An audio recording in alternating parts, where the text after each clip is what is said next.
You think you know how the hierarchy works. Alphas rule, Omegas suffer. But history forgot Amber Higgins, a starved Omega who traded her last 5 copper coins for a dying bagged pup at the Blackwood Market. 3 months later, that pathetic creature brought an entire kingdom to its knees. The winter of 1432 was recorded in the parish archives of Oakhaven as the Frost of the White Death, a season so brutally cold that birds froze in mid-flight and shattered upon the cobblestones. For the shifters of the Ironwood Pack, it was a time of strict rationing and brutal hierarchy. The alphas feasted by roaring hearths, the betas gnawed on the robust bones of the hunts, and the omegas, the lowest rung of the lycanthrope ladder, were left to scavenge the frostbitten scraps. Amber Higgins was a bottom-tier omega, small, fragile, and perpetually bruised from the careless cruelties of her packmates. Amber lived in a drafty, dilapidated shack on the absolute fringes of the Ironwood territory. She possessed no grand lineage, no fierce wolf form to command respect. Her wolf was small, a pale, timid thing that rarely surfaced, terrified of the dominant auras that choked the packlands. Her days were spent scrubbing the blood from the pack slaughterhouses, her hands cracked and bleeding from the lye soap. It was on the eve of the winter solstice that Amber's life and the fate of the northern packs fractured entirely. Driven by gnawing hunger and a desperate need for a salve to soothe her infected hands, Amber ventured beyond the pack borders to the Blackwood Market. It was an illicit, wretched trading post where humans and rogue shifters mingled under the cover of thick pine canopies. The air was thick with the stench of unwashed bodies, rotting cabbages, and cheap ale. Amber kept her tattered wool cloak pulled tightly around her face, desperate to mask her omega scent from the unsavory characters that lurked in the shadows. She had exactly 5 copper coins in her pocket. It was 3 months' worth of savings, meant for a jar of medicinal honeysuckle, and perhaps a half-loaf of stale bread. As she navigated the muddy thoroughfare, a commotion drew her attention to the stall of Gideon Black, a notorious human trafficker who dealt in exotic beasts and illegal pelts. Gideon was a mountain of a man with a scarred face and a heart as black as the market's name. "Worthless cur!" Gideon bellowed, kicking a rusted iron cage that sat in the freezing mud. "Can't even stand up to be sold as bait. Die then, and I'll skin you for a pair of gloves." Amber froze. The omega instinct to nurture, usually suppressed by years of abuse, flared violently in her chest. She crept closer, peering through the legs of the jeering onlookers. Inside the cage was a pup, or, at least, the shape of one. It was painfully emaciated, its ribs protruding sharply against matted, blood-crusted fur. But the most horrifying detail was its head. A heavy, coarse burlap sack had been shoved over the creature's head, tied brutally tight around its neck with rough hemp twine. The sack was stained a terrifying crimson. The creature was shivering violently, letting out a wet, rattling wheeze with every labored breath. It was waiting to die. "What is it?" asked Martha Thorne, an old human herbalist who stood nearby, her voice laced with disgust. "A runt," Gideon spat, wiping his nose on his sleeve. "Caught it in a snare near the jagged peaks. Fought like a demon, bit 2 of my fingers to the bone. So, I bagged its head and let it starve. Now the miserable thing won't even bark. Good riddance." Amber stared at the cage. A strange, inexplicable pull tugged at her soul, a tether snapping taut between her heart and the shivering mass of fur in the mud. She didn't think about the winter. She didn't think about the bread she desperately needed. She stepped forward, her voice trembling but surprisingly loud. "I'll take him." The crowd went silent. Gideon turned, his cruel eyes raking over Amber's frail frame, her patched cloak, the unmistakable submissive slump of her shoulders. He burst into a barking laugh. "You, little Omega? You want this dying freak? What are you going to do, feed it your own flesh?" "I have 5 copper coins," Amber said, her voice dropping to a whisper as the alpha-like aggression in Gideon's voice made her knees weak. She pulled the small tied rag from her pocket and held it out. "It's all I have. 5 coins. For the pup." Gideon snatched the rag, weighing it in his massive hand. He looked at the cage, then back at Amber, a malicious grin spreading across his face. "Sold. Get the rotting thing out of my sight before it stings up my stall." He unlatched the cage and roughly grabbed the pup by the scruff, hoisting it into the air. The creature let out a muffled, agonizing whimper. Gideon shoved it into Amber's arms. It was heavier than it looked, its body limp and burning with a severe fever. Amber didn't wait for the crowd to disperse. She turned and fled into the biting snow, clutching the dying creature to her chest. Her 5 copper coins gone, her future forever altered. The journey back to her shack was agonizing. The wind howled like a banshee, cutting through her thin clothes. When she finally kicked the door of her cabin shut and collapsed onto the dirt floor, she was numb with cold. But she didn't light a fire. She immediately carried the pup to her small pallet bed. Her hands shook as she reached for her skinning knife. The twine around the pup's neck was so tight it had cut into the flesh, weeping yellow pus and dark blood. Shh, shh, it's all right, Amber murmured, her omega pheromones naturally releasing a calming, lavender-scented aura meant to soothe young ones. I'm going to help you. She carefully slid the blade under the twine and sliced it. Then, with bated breath, she pulled the blood-soaked burlap sack off the pup's head. Amber gasped, dropping the sack to the floor. This was no ordinary wolf pup. Its fur was an unnatural, abyssal black save for silver tips on its large, tattered ears. But it was the face that stole her breath. Muzzles of standard wolves were elongated, familiar. This creature had a broader, heavier jaw, reminiscent of the ancient lichens described in the forbidden texts.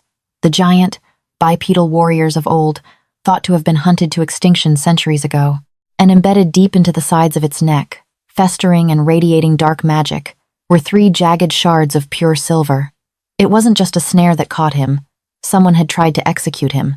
Slowly, the pup opened its eyes. They were not the pale yellow or soft brown of a normal shifter. They were the color of molten gold, burning with an intense, ancient intelligence that made Amber's breath hitch. Despite being on the brink of death, the creature looked at her not with gratitude, but with a fierce, penetrating assessment. By the goddess, Amber whispered. She grabbed her only bottle of cheap grain alcohol and a pair of rusted tongs. Hold still, little one. This is going to hurt. The first month was a grueling, bloody battle against the Reaper. Amber named him Bram. She didn't know why. The name just fell from her lips one night as she rocked him through a violently feverish tremor. For 2 weeks, Bram hovered on the edge of death. Amber used the grain alcohol to sterilize his wounds, painstakingly extracting the 3 silver shards from his neck. The metal burned her own shifter skin, but she endured the blisters, pulling the poison from his flesh. She starved herself during those weeks. Her daily ration from the pack, a small bowl of watery bone broth and a heel of bread, went entirely to Bram. She chewed the bread until it was soft and coaxed it down his throat. She let him lick the broth from her fingers. And then, the turning point arrived. In the 3rd week, Amber woke up shivering, the fire in her small hearth having died down. She expected to find Bram's stiff, lifeless body. Instead, a heavy, radiating heat was pressed against her back. She turned over slowly. Bram was awake. The fever had broken. He was staring at her with those intelligent, molten gold eyes. He nudged her cheek with his large, wet nose, a low, rumbling sound vibrating in his chest. It wasn't a growl. It was a purr of absolute loyalty. In that moment, a bond snapped into place. A primal, unbreakable tether between a broken omega and a creature of unknown origin. Then came the 2nd month, and with it, the terrifying reality of what Amber had bought for 5 coins. Shifter pups grow quickly, reaching juvenile size in about 6 months. Bram shattered every law of nature. By the end of week 4, he was the size of a grown mastiff, his muscles thick and corded beneath his obsidian fur. By week 8, when he stood on all 4s, his massive shoulders brushed Amber's waist. His paws were the size of dinner plates, armed with thick, razor-sharp claws that gouged the dirt floor of the shack. He was fiercely, dangerously protective. Amber could no longer hide him under the bed. He paced the small shack like a caged titan, his golden eyes always tracking the door. He understood complex commands, but more than that, he seemed to understand Amber's emotional state. If she came back from the slaughterhouse weeping from the sting of a beta's whip, Bram would let out a low, guttural snarl that shook the walls, pacing frantically, demanding to be let out to hunt down whoever had hurt her. To survive, Bram began hunting in the dead of night.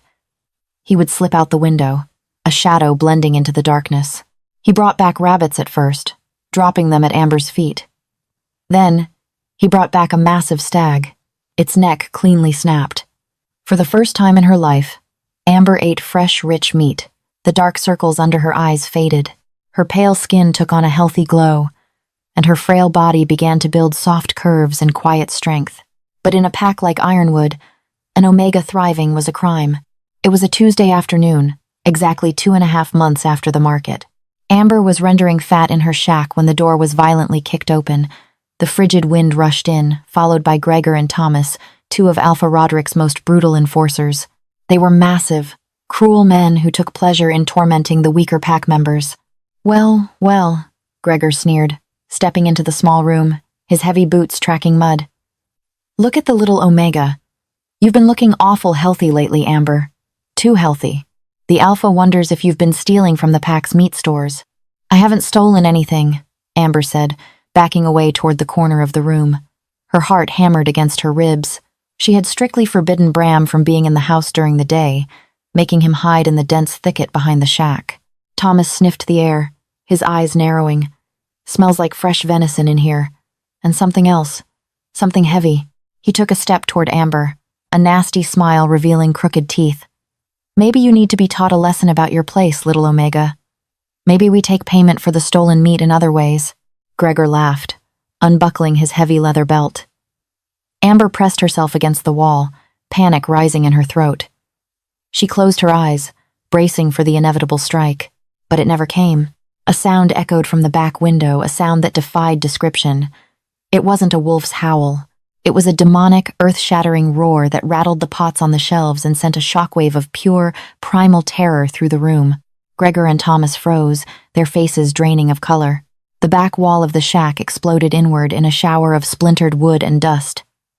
Out of the debris stepped Bram. But he wasn't just a large wolf anymore. He had grown again, impossibly fast. He stood waist-high to the men, his black fur bristling like iron needles, his golden eyes glowing with a terrifying homicidal fury. Saliva dripped from jaws that could easily crush a human skull.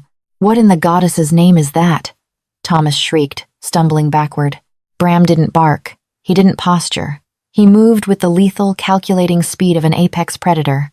He launched himself across the room in a blur of black shadow. He hit Gregor squarely in the chest, the impact sounding like a boulder striking a tree.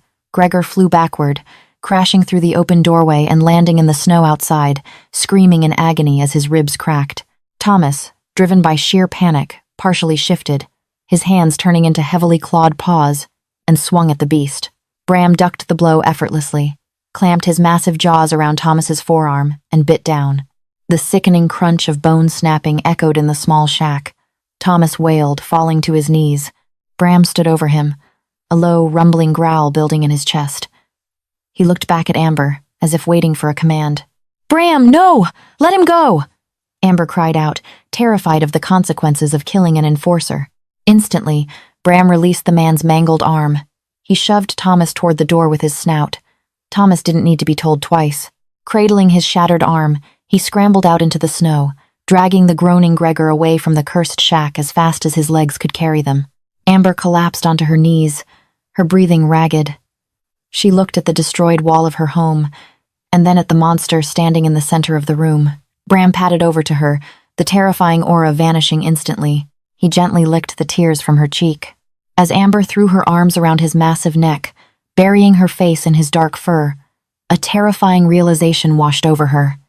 She hadn't just saved a wolf pup. She had saved something mythical, something dangerous. And as the 3-month mark approached, Amber noticed something even more startling. When Bram sat by the fire, his bones would crack and shift beneath his skin. His front paws would elongate, the joints bending in unnatural ways, resembling human hands. He wasn't just a direwolf.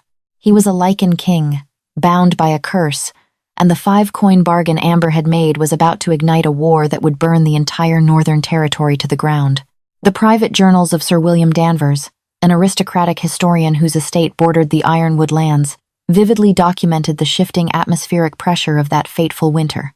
According to Danvers's sealed letters discovered centuries later in the basement of the Oakhaven Historical Society, the night of the 3-month mark was not merely a full moon. It was a blood moon, hanging heavy and crimson over the jagged peaks. It was a night when magic thick with ancient sorrow bled into the snow. News of the massacre at Amber's shack had spread through the Ironwood pack like a sickness. Thomas had staggered into the main settlement with his arm hanging by a few fleshy threads, wailing about a demon wrapped in shadows. Alpha Roderick, a massive brute of a man whose authority rested entirely on fear and violence, was incandescent with rage. An Omega harboring a monster was treason. and Omega thriving while his enforcers were mutilated was a direct threat to his throne. Roderick ordered the entire pack to mobilize. 70 wolves, armed with silver-tipped spears and carrying heavy, pitch-soaked torches, marched toward the fringes of the territory. They intended to burn Amber's shack to the ground and mount the beast's head on a spike at the market gates. Inside the drafty, ruined cabin, Amber knew they were coming. The scent of burning pine and bloodlust carried easily on the freezing wind. "We have to run, Bram," Amber whispered, her hands frantically shoving her few meager possessions into a burlap sack. Her heart beat a frantic rhythm against her ribs. Roderick won't stop. He's bringing the whole pack. They have silver. Bram did not move toward the door. He was standing in the center of the room, bathing in the eerie red light of the blood moon filtering through the shattered window. He was completely still, his massive head bowed, a strange guttural wheeze escaping his jaws. "Bram?" Amber dropped the sack, stepping toward him cautiously. The 3-month mark had arrived. The healing was complete. The silver poisoning that had stunted him was finally eradicated from his bloodline. Suddenly, Bram threw his head back and unleashed a roar that shook the very foundations of the earth. It wasn't a wolf's cry. It was a sound of agonizing, explosive transformation. Amber screamed and covered her ears as the sheer force of his voice shattered the remaining glass in the cabin. Right before her terrified eyes, the giant wolf began to change.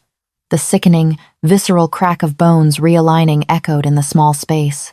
His spine lengthened, his massive front legs lifting off the ground, the paws shifting, stretching, and cracking until they formed large, scarred human hands with thick, lethal claws. The obsidian fur receded into his skin like shadows fleeing the sun, revealing broad, heavily muscled shoulders, a chest crisscrossed with ancient, silvery scars, and a towering bipedal frame. Amber fell to her knees, paralyzed by shock. When the transformation was complete, a man stood before her. He was impossibly tall, easily clearing 6.5 feet, radiating an aura of such intense, suffocating dominance that Amber's Omega instincts screamed at her to press her face into the dirt and submit. He was breathtakingly handsome in a savage, untamed way, with sharp, aristocratic cheekbones, a strong jaw overgrown with a dark shadow of a beard, and a mane of thick, black hair that swept over his shoulders. But his eyes, those were the same, molten gold, burning with ancient intelligence and an intensity that stole the breath from her lungs. He looked down at his own hands, flexing his fingers as if feeling the air for the first time in an eternity. Then, his gaze snapped to Amber, who was trembling violently on the dirt floor. He took a step toward her. Amber flinched, closing her eyes tight. "Do not cower from me," he commanded. His voice was a physical weight, deep, rough as crushed gravel, and vibrating with an accent that belonged to a royal court long forgotten. Amber opened her eyes, tears spilling hot down her cheeks. "What? Who are you?" The man knelt before her, entirely ignoring his own nakedness and the freezing draft.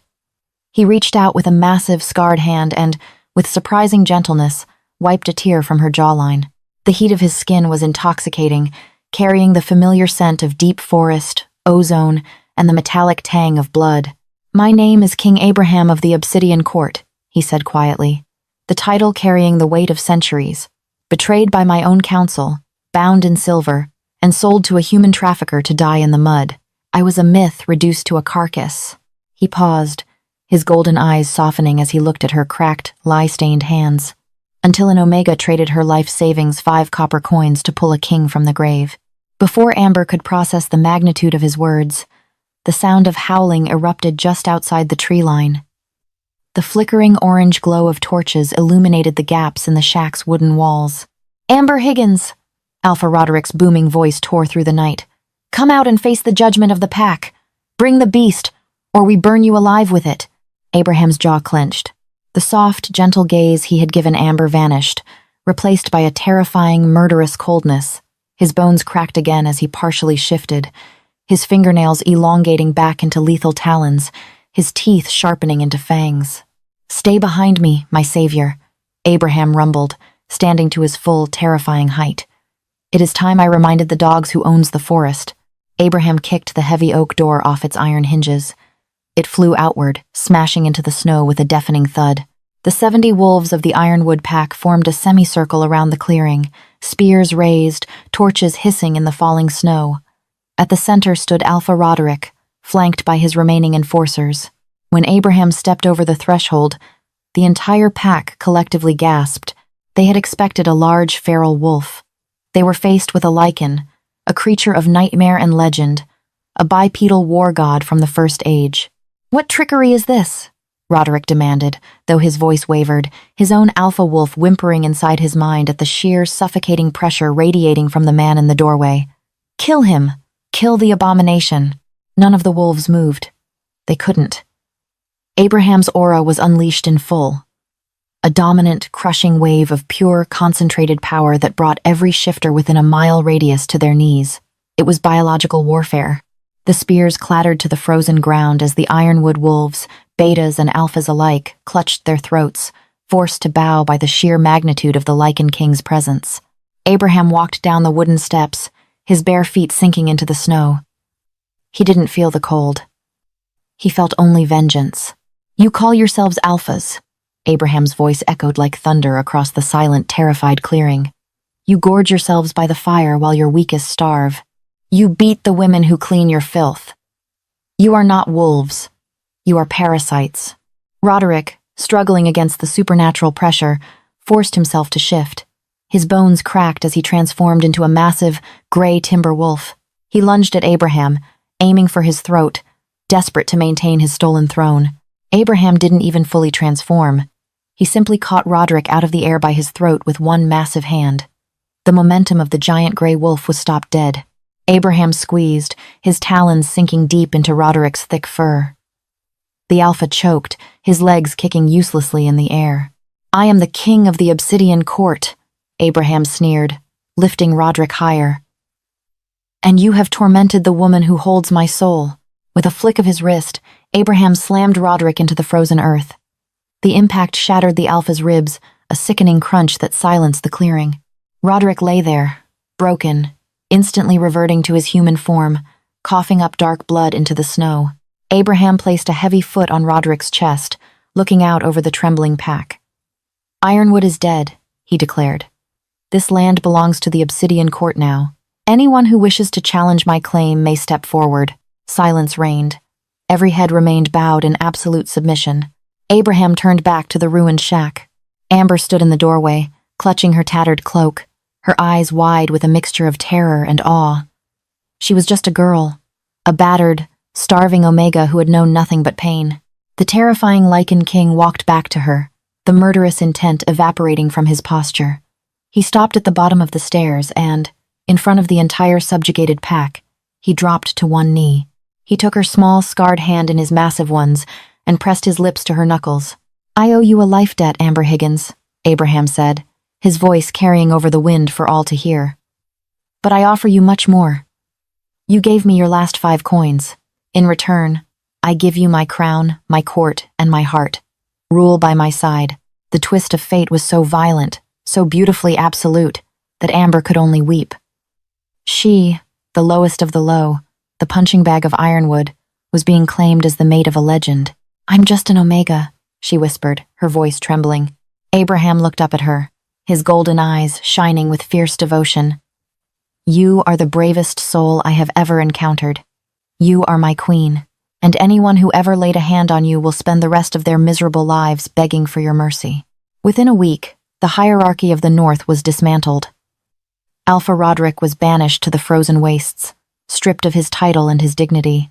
The Ironwood pack was absorbed into the newly resurrected Obsidian Court. Under Amber's command, the caste system was destroyed. The food stores were opened, the Omegas were pulled from the shadows, given warm clothes, and seated at the main tables. Amber did not rule with the cruelty she had suffered. She ruled with the profound, radical empathy of a woman who knew what it meant to starve. And beside her, fiercely protective and eternally devoted, stood King Abraham, the monster she had bought from a muddy cage. The human traffickers of the Blackwood Market were hunted down and eradicated, their stalls burned to ash, and the northern packs entered an era of unprecedented peace and prosperity, led by a king forged in shadows and a queen crowned in compassion.